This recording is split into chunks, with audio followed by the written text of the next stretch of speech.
Hello అందరికీ నమస్తే. Welcome to our Gopishwar circle. So friends, మనం ఈ స్క్రీన్ పైన చూస్తున్నటువంటి క్వశ్చన్ వెరీ ఇంపార్టెంట్. మరి ఈ క్వశ్చన్ ఏంటంటే ఎత్తులు దూరాలు కాన్సెప్ట్ వస్తుంది. ఆ కాన్సెప్ట్ నీకు ఆ థాట్ ఎలా వస్తుంది అనేది ఈ క్వశ్చన్ ద్వారా నువ్వు అబ్జర్వ్ చేయండి. మరి ఇక్కడ ఒకసారి చూద్దాం.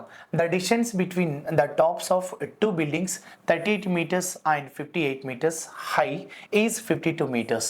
What will be the distance between two buildings అంటున్నాడు. సో ఇన్ మీటర్స్లో చెప్పాలి. రెండు భవనాల ఎత్తులు వరుసగా 38 మీటర్లు అలాగే 58 మీటర్లు. వీటి అగ్రభాగాల మధ్య దూరం 52 మీటర్స్. మరి భవనాల మధ్య నేలపై దూరం ఎంత అనేది క్వశ్చన్. అంటే టూ బిల్డింగ్స్ ఇచ్చిండు, వాటికి సంబంధించిన హైట్ ఇచ్చిండు. అందులో మనకి బేస్లో డిస్టెన్స్ ఎంత అనేది క్వశ్చన్ అడుగుతున్నాడు. వెరీ ఇంపార్టెంట్ అన్నట్టు, రైట్. సో ఇలా మనం టూ బిల్డింగ్స్ అనేది తీసుకుంటున్నాం, రైట్. ఇలా మనం టూ బిల్డింగ్స్ అనేది పక్కనే ఉన్నట్టు తీసుకుంటాం. కానీ అక్కడ హైట్స్ సేమ్ ఉన్నాయా, లేవు అన్నట్టు, రైట్. సో అలా తీసుకున్నాం. మరి ఈ బిల్డింగ్ హైట్ ఎంత అంటే మనకి ఇచ్చిండు కదా, అంటే ఎంత ఎన్ని మీటర్లు అన్నాడు ఇక్కడ, 58 మీటర్స్ అనేది ఒకటి ఇచ్చిండు. అలాగే పక్కనే ఉన్న బిల్డింగ్ అనేది ఎంత మీటర్లు అంటే 38 మీటర్స్ అనేది తీసుకుంటున్నాం.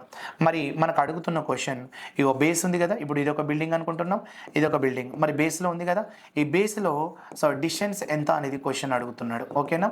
సో బేస్లో డిస్టెన్స్ ఎంత అంటే ఈ పాయింట్ డిస్టెన్స్ ఎంత అనేది క్వశ్చన్. మరి మనకి ఇక్కడ 58 to 38 మీటర్స్ అనేది తీసుకున్నాం, బాగానే ఉంది. మరి నేను ఇక్కడ ఇంతకుముందే చెప్పాను హైట్స్ అండ్ డిస్టెన్స్ టాపిక్లో తీసుకోవచ్చు అని. మరి ఇది ఎట్లా తీసుకోవచ్చు అంటే, సో ఇది 58, ఇది 38. ఇక్కడ ఒక క్లూ పాయింట్ ఇచ్చిండు, వీటి అగ్రభాగాల మధ్య దూరం. సో ఇక్కడ హై ఈజ్ 52 మీటర్స్ అంటున్నాడు, అంటే డిస్టెన్స్ బిట్వీన్.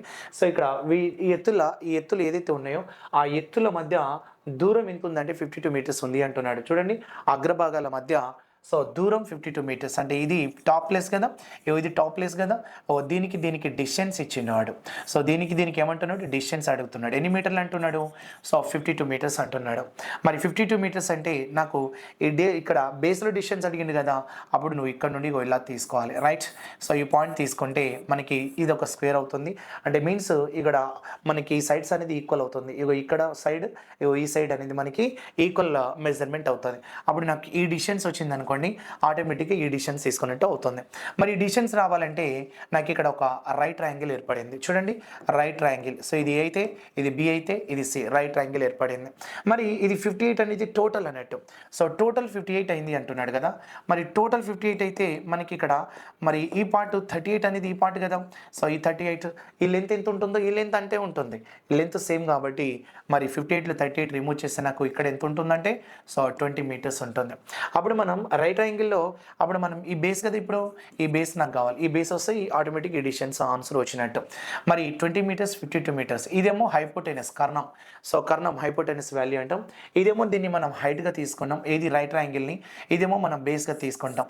అప్పుడు మనం పైథాగరస్ ఏం రాస్తాం చెప్పండి, ఇక్కడ ఏబీ స్క్వేర్ ప్లస్ ఏం రాసుకోవచ్చు అంటే సో బీసీ స్క్వేర్ ఈక్వల్స్ ఏం రాసుకోవచ్చు అంటే ఏసీ స్క్వేర్ అప్లై చేస్తాం. ఇందులో ట్రిప్లికేట్ కూడా యూజ్ చేసుకోవచ్చు, అర్థమవుతుందా. సో 20 స్క్వేర్ ఇక్కడ ట్రిప్లికేట్స్ యూజ్ అయితే 20 స్క్వేర్ ప్లస్ 46 స్క్వేర్ 52 ఈ స్క్వేర్కి ఈక్వల్ అవ్వాలి. లేదా 44 స్క్వేర్కి 20 స్క్వేర్కి ఈక్వల్ చేసి ప్లస్ చేస్తే నాకు 52 స్క్వేర్కి ఈక్వల్ అవ్వాలి. అలా కాకుండా నీకు కన్ఫ్యూజన్గా ఉంటే అప్పుడు దీంట్లోకి వెళ్ళి ఇది సో హైపోటెనస్ వాల్యూ కదా, అప్పుడు దాన్ని తీసుకోవాలి. అంటే నేను ఏం చేస్తున్నా అంటే so 52 square minus so 20 square equals ఏం రాసుకోవచ్చు అంటే బేస్కి స్క్వేర్ అవుతుంది. సో బేస్కి స్క్వేర్. సో ఇక్కడ 20 square plus base square equals 52 square అయినప్పుడు సో హైపోటెనస్ నుండి హైట్ తీసేస్తే బేస్ వాల్యూ వస్తుంది. అప్పుడు దీన్ని 52 స్క్వేర్ ఎంత అంటే 27 ఏం రాసుకోవచ్చు అంటే 04 minus so 20 square 400 equals to b square, right. మరి 400 రిమూవ్ చేస్తే నాకు ఎంత వస్తుంది, 2304 వస్తుంది. మరి బీ స్క్వేర్ అంటే ఇటు ఏమవుతుంది, రూట్ అవుతుంది. సో బీ వాల్యూ సో 2304 దేనికి స్క్వేర్ అవుతుంది అంటే సో 48 స్క్వేర్ అవుతుంది. అప్పుడు నాకు వచ్చే సో ఈ బేస్ వాల్యూ ఎంత రాసుకోవచ్చు అంటే 48 మీటర్స్ అని రాసుకోవచ్చు. అంటే ఇప్పుడు బేస్ ఎంత అని చెప్పచ్చు, 48 మీటర్స్ అని చెప్పచ్చు. అది మనం ఇలా ఆన్సర్గా తీసుకోవాలి. క్వశ్చన్ చూడండి, సో 2 లైన్ క్వశ్చన్, బట్ దీని కాన్సెప్ట్ ఇంత సో పెద్దగా వస్తుంది, అంటే ఇంత ఆలోచించాల్సి వస్తుంది. కాబట్టి సో ఏ క్వశ్చన్ అయినా, అది చిన్న క్వశ్చన్ అయినా పెద్ద క్వశ్చన్ అయినా కంప్లీట్గా మీకు లాజికల్గా అప్లై చేయాలంటే కంప్లీట్ టాపిక్ మీరు వినాలి. అక్కడక్కడ ఏదో చిన్న షార్ట్ కట్స్ యూట్యూబ్లో చూస్తే సరిపోదు. టాపిక్ విన్న తర్వాతనే దానిపైన మనం ఫోకస్ చేస్తాం, రైట్. అలా సో 4th ఆప్షన్ అనేది కరెక్ట్ అని చెప్తాం, ఓకేనా. Thank you.